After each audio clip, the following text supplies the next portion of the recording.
Hi, it's Helping Heather. I just wanted to talk about carnivore a little bit. I did do a carnivore diet for 3 months.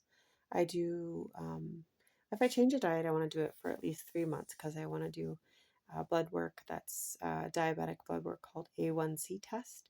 And so that measures your blood sugar for an average of 3 months.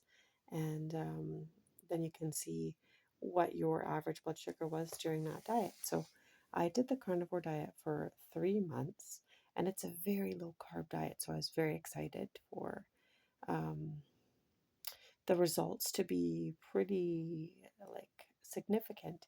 I thought I would get very low blood sugar. And a carnivore diet, it was hard and it was also easy to stay on. So my husband and I both did it, and we did it on we purchased half a beef, so we prepared for this.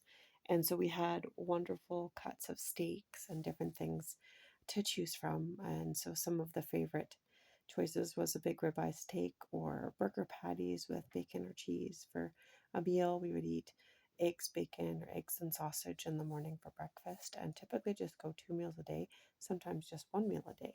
And we do pork chops or pork bites alongside a burger patty, or chicken thighs with you know like seasoning on it. We weren't too strict without seasoning. Might do cheese, might do chicken wings and things like that, and shrimp.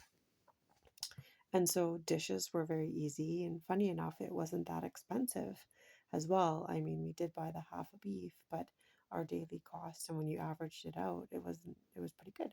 Um, so it was quite nice to just cook meat. And I did deal with constipation after a few um, weeks in, and I had to deal with that with some medication and upping my water and even fat intake and trying to do that.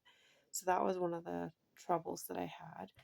My blood sugars when I was measuring were fairly great, and I actually lost weight. So one thing about me and keto, the few times I've done it, I've done it consistently for probably 3 or 4 different 3 month chunks, and I got great blood sugars, but I never did get weight loss. With the carnivore diet, I did get major weight loss, but then when I did my A1C, it was the highest A1C. My blood sugars were the highest on carnivore than they've ever been, even eating sugar.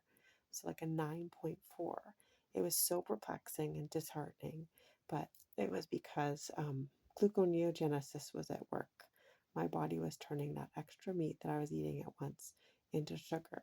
So if I were to ever do it again, I would have to keep my boluses of protein to 30 or 40 grams per time.